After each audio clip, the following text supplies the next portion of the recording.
Et c'est l'heure de l'invité de la rédaction. Il s'agit de Denis Charbit, professeur de sciences politiques à l'Open University d'Israël. Bonjour Denis Charbit. Bonjour Léa et bonjour Eva. Merci. Bonjour, merci d'être avec nous comme chaque lundi matin en direct sur Radio J pour un décryptage de l'actualité en Israël. On en a bien besoin ce matin, Denis. Binyamin Netanyahou recule sur 2 projets de loi chers à l'aile la plus à droite de sa coalition. Alors d'abord, voyons ce projet de loi sur les ONG. Il devait permettre de taxer celles recevant des financements de l'étranger. C'est une question récurrente en Israël, ces fameuses ONG, qui posent une éternelle question par rapport à ces organisations humanitaires, celle de la frontière entre la critique légitime de la politique d'un État, celui d'Israël, et celle de sa délégitimation. Alors oui, c'est vrai que les associations sont depuis fort longtemps, depuis près de 10 ans, un petit peu sur la sellette de la Knesset et notamment de la majorité de droite, puisqu'on a déjà une première loi qui a été votée, et avec d'ailleurs, je dois dire, un rassemblement assez large de députés, et qui prévoyait une chose qui a été acceptée au final, c'était que tous les dons, toutes les subventions apportées par des États étrangers, eh bien, soient déclarés. Bon, vous savez, de toute façon, ils étaient contrôlés par ce qu'on appelle le Racham Amutot, c'est-à-dire celui qui a pour office de contrôler toutes les associations. Ben voilà, la différence, c'est qu'au lieu que ce soit dans son bureau seulement, aujourd'hui, c'est public. C'est vrai qu'à l'époque, ils avaient demandé aussi que quand ils se rendent à la Knesset, ils aient un badge où il y a écrit « soutenu par un pays étranger ». Ça, bien entendu, ça a été retiré et ça n'a pas lieu. Mais vous voyez, c'est pas terminé, puisque effectivement, on en veut beaucoup à ces associations. On va y venir tout de suite. Je précise au moins le projet de loi. Il consiste cette fois-ci à taxer les subventions de pays étrangers de pas moins de 65%. Or, ce sont des associations qui font pas de bénéfices. Elles reçoivent des subventions et avec ces subventions, elles gèrent leurs activités.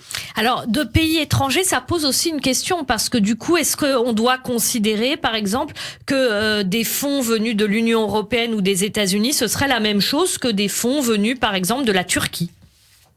Voilà, Eva, je ne vous fais pas dire, je vais même vous dire quelque chose. J'ai volontairement employé l'expression de pays étrangers en me disant que le tour va venir et je vais vous expliquer ce que c'est qui sont ces pays étrangers. Si vous me disiez, c'est la Russie, c'est la Chine, c'est le Pakistan, c'est l'Arabie Saoudite, j'aurais dit là, effectivement, il y a de quoi voir, etc. Non, c'est quoi? Ce sont les États-Unis et l'Union européenne. Voilà. Alors, ça peut être des pays, mais en général, c'est l'Union européenne, ça peut être la France, ça peut être l'Allemagne en particulier, mais en général, c'est-à-dire que ce sont des pays qui sont, ne l'oublions pas, des pays alliés d'Israël, auxquels Israël vend des fournitures militaires, et on sait que et l'Union européenne et les États-Unis sont très, comment dirais-je, favorables à ce que la démocratie soit maintenue avec des pays alliés, y compris même avec des pays dont ils ne sont pas alliés. Alors la question, justement, la question, Denis, que ça pose avec des organisations comme B'Tselem, qui défend les droits humains et accusé de défendre surtout ceux des Palestiniens et d'autres organisations qui, par exemple, parlent à l'ONU, disent qu'Israël pratiquerait une forme d'apartheid, etc. Ces organisations-là, pourtant, elles sont financées par des fonds de pays amis. Alors, elles obtiennent effectivement des subventions. En général, c'est autour de projets bien particuliers. Il n'y a pas une subvention de l'Union européenne ou des États-Unis.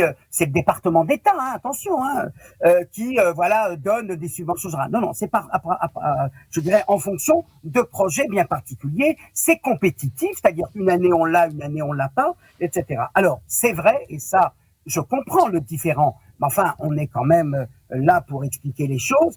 Quand il s'agit, c'est vrai que ces pays-là aident des organisations qui ont vocation à défendre les droits des Palestiniens dans les territoires occupés. Alors Israël peut considérer que ce ne sont pas des territoires occupés, que c'est une intervention dans les affaires intérieures d'un pays. Désolé, ça ne marche pas.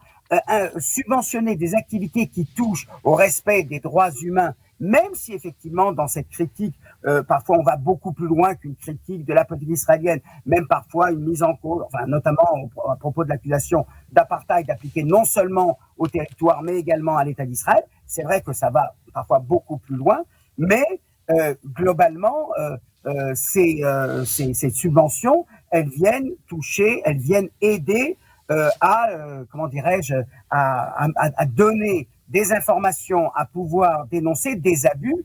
Et je dirais que dans une démocratie exemplaire, ça devrait être l'État d'Israël qui subventionne ces activités-là, puisqu'elles viennent mettre l'accent, elles viennent mettre, comment dirais-je, elles ouvrent notre regard sur des pratiques que on ne devrait pas tolérer. Alors, les affaires internes, ça pose aussi la question, parce que tout est délicat en fait. Dès qu'on tire un fil sur ce dossier, il y a toute une pelote qui arrive. Les affaires internes, pourquoi ça marche pas pour Israël de dire que des pays étrangers se mêlent des affaires internes quand ça concerne le droit des Palestiniens? Alors, quand il s'agit des droits des Palestiniens dans les territoires occupés, on considère que là, effectivement, des actions doivent être menées et elles doivent être soutenues. Elles mettent en cause la prétention d'Israël à exercer sa domination, c'est vrai, mais elles ne relèvent pas de ce qu'on appelle une intervention dans les affaires intérieures d'un pays.